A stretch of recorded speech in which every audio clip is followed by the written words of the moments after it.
soy Pablo Vargas, un dalcahuino y estudioso de hace un tiempo sobre el folclore musical y dancístico de nuestra isla, en Chiloé. Y el Dragón de los Pigüeles me contactó para que yo pueda conversar y dar mi opinión sobre algunos temas. Vamos a empezar primero con unas preguntas que me hizo sobre qué es lo que yo opino o cómo me refiero yo cuando hablo de una danza tradicional. Antes de definir la danza tradicional, yo le quiero explicar que igual hay que tener claro que la danza tradicional es diferente a la danza folclórica, ¿ya?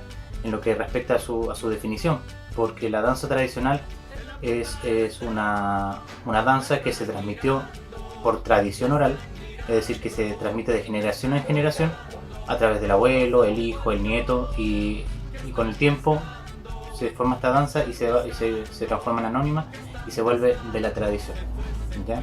Pero hay que tener el concepto bien claro con respecto a lo que es diferente a lo folclórico. Una danza folclórica conlleva 6 conceptos para que se pueda denominar así.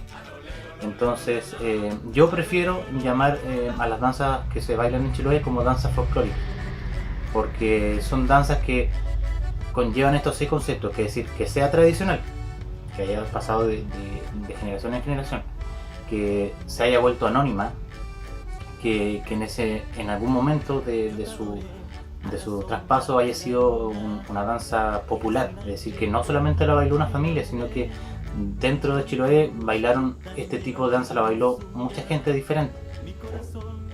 También que haya sido que se pueda ubicar en el tiempo, es decir, en tanto tiempo estuvo de forma popular, en tanto tiempo después perdió su vigencia, que haya tenido una vigencia social. Y por último que también que tenga este rasgo que se llama que sea plástico, porque una danza empieza de una forma y obviamente a través del tiempo puede ir variando algunas cosas, siempre manteniendo la raíz de la misma danza. Entonces siempre antes de hablar de una danza tradicional hay que enfocarse en que la tradicional es diferente a lo folclórico. Yo prefiero hablar de lo folclórico porque conlleva un concepto más amplio de lo que respecta a las danzas de Chiloé. Con respecto a la segunda pregunta, que es dónde se ejecutaban estas danzas de Chiloé, generalmente se hacían dentro de la casa, en un espacio grande que se llamaba el Salón Chilote. Y este salón era un espacio bien amplio, donde había una banca de madera por un lado, otra banca de madera por el otro, y también en el centro había una mesa grande, como esas mesas de té club, donde la gente podía compartir. Pues generalmente después de un casorio, después de una minga, reitimiento y donde se hacía la fiesta, todos llegaban a comer dentro del salón. Entonces en cada casa de Chiloé existía en la mayoría existía este espacio que se llamaba el salón, y era para compartir. Yo todavía alcancé a vivir un poco el salón porque mis abuelitos que vivían en Lemuy todavía tenían un salón. Después esa casa la desarmaron y ya no tenía salón, pero yo alcancé a ver ese espacio y imagino que la gente que es mayor que yo se acordará de ese espacio que era para compartir. La otra pregunta que me hacían del Dragón de los Pigüeles era ¿quiénes fueron los investigadores o los primeros investigadores de las danzas de Chiloé? Primero fue Violeta Parra, lo que es el registro musical, pero antes de eso fue el padre Cavada, que en 1914 a través de su libro Chiloé y los Chilotes fue el primero que describió las danzas, no musicalmente, sino que las danzas, cómo se bailaban, y las describía, si era zapateada, no era zapateada, cuántas personas bailaban, porque él vivió y vio cómo la gente bailaba las danzas popularmente y las anotó en el libro que publicó en 1914. Musicalmente, como decía, la primera fue Violeta Parra, que rescató lo que es la cirilla y lo que rescató también el ritmo de ring.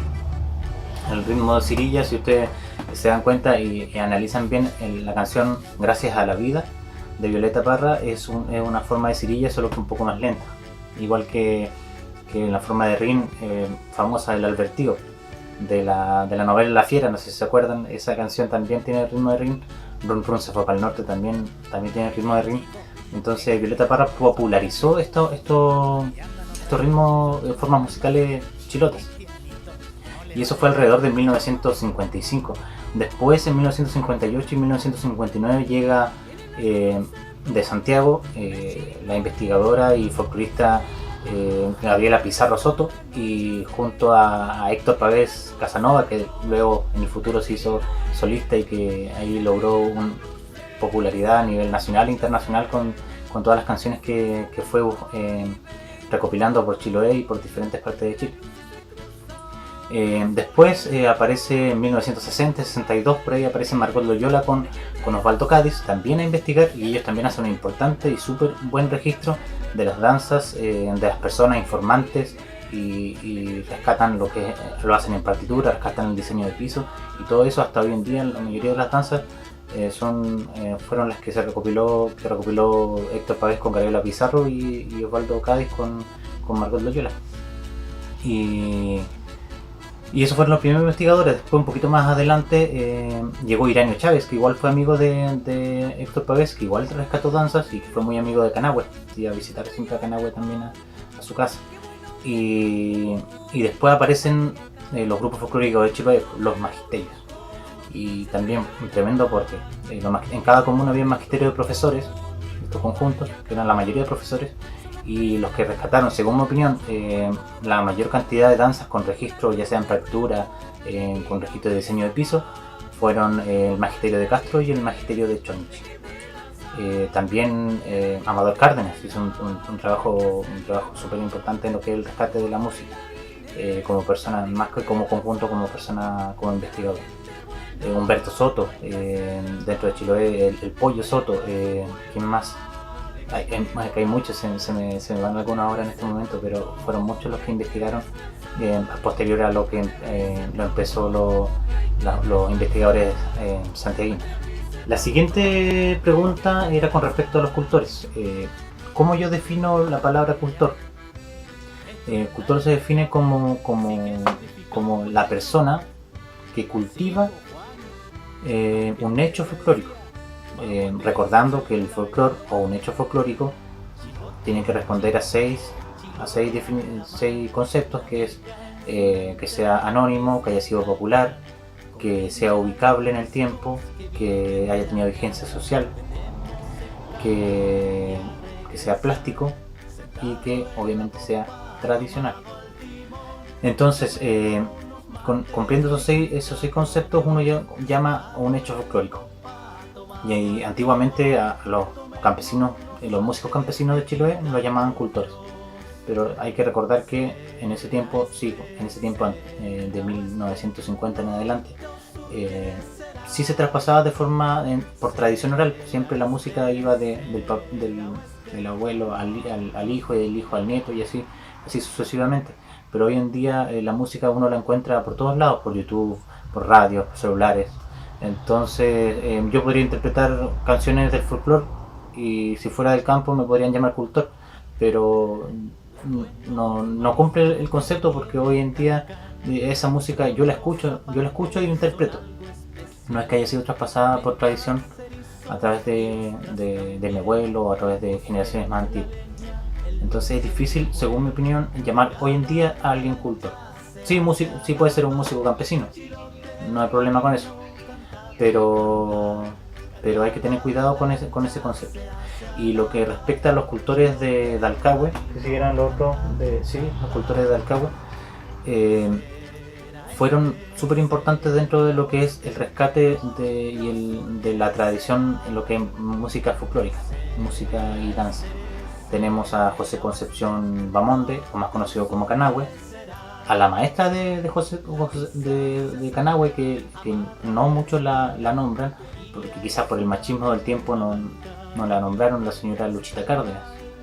Ella fue la maestra de Canahue. Después José Daniel Bamonde, Coche Molina, conocido como Coche Molina, Jerónimo Barría, todo del sector de la costa de Dalcahue. Y antes de eso, también don Diego Díaz, que fue importantísimo. Este caballero fue el que traspasó las canciones a Héctor Pavés Casanova, que después hizo popular a nivel nacional e internacional. Chocolate, La Malaeña, no sé, dentro de otras canciones de la tradición. Entonces, esa persona yo siempre he tenido esa inquietud, que debería Dalcahue como comuna debería homenajear a todas esas personas que gracias a ellos, hoy en día tenemos folclore a nivel nacional, folclore de Chiloé, y que son casi todas las canciones de Dalcahue. Aunque igual otra gran parte vino de sectores de Ancud, Achao y también importante de Huillinco y Cucao, Chanquín. Ahí toda la familia Naín fue un tremendo aporte en lo que quedó de música chilota y que le pudieron rescatar a través de ellos. Con respecto a la vigencia social de las danzas, hay que tener claro, como yo decía anteriormente, que la vigencia social es un concepto del folclore, ¿ya? Las danzas en algún momento estuvieron vigentes y fueron populares. Entonces, después de un casorio, un regimiento, después de una minga de tiradura de casa, se celebraba en la casa, en el salón, y se bailaba la pericona, se bailaba el chocolate, se bailaba la nave. Entonces, en ese momento las danzas eran vigentes socialmente, se bailaban después de un evento. Hoy en día ya perdieron su vigencia. Todas las danzas folclóricas de Chiloé ya perdieron su vigencia, porque lo que más se baila en el campo después de alguna fiesta son corridos mexicanos, cumbias, música tropical ranchera, ¿ya? Entonces estas danzas todas que eran folclóricas se perdieron y ya no tienen vigencia. Solamente se las representan los grupos folclóricos, pero no significa que estén vigentes socialmente. Y por último me dijeron que hablara de lo que yo estoy haciendo como estudioso del folclore, que es un libro que ya creo que en 2 semanas ya va a estar en mis manos. Por fin, después de 5 años de estudio y porque a través de un proyecto lo logré, lo pude imprimir, el FNDR. Y este libro, ¿qué es lo que incluye? Incluye definiciones como cultor, lo que dije, lo que es folclore, incluye más de 50 danzas folclóricas con sus partituras, diseños de piso, de coreografías, todo para poder aprenderlo y poder interpretarlo, y también poder enseñarle a las personas diferentes. Puede ser la idea que yo tenía era que obviamente los profesores y los monitores de folclore puedan tener más material para poder, material estudiado y de registro, y poder enseñarlo después a las personas, y esto no se vaya perdiendo con el tiempo. Y está la instrumentación folclórica, además también incluye lo que es la vestimenta, que es súper importante, porque hoy en día aún hay grupos folclóricos en Chiloé que usan gorros de lana. Entonces todos esos conceptos los junté en un libro que tiene más de 300 páginas y que va a servir y va a ser un tremendo aporte para la cultura de nuestro archipiélago. Así que un saludo grande. Yo soy dalcahuino, soy músico y estudioso porque me gusta el folclore. Mi papá también lo hacen, son del grupo Archipiélago Mágico de Dalcahue, y yo junto a mi hermano gemelo hacemos música, y también los invito a escuchar Juan y Checho, los dalcahuinos, que ya empezamos con nuestro primer disco de valses populares de Chiloé. Así que eso, un abrazo, y espero les haya gustado mi explicación y se haya entendido. Así que un saludo para el Trabón de los Pihueles, que es un tremendo programa. Un saludo a mi amigo Marco y al Rubén también, y a la Alejandra. Saludos.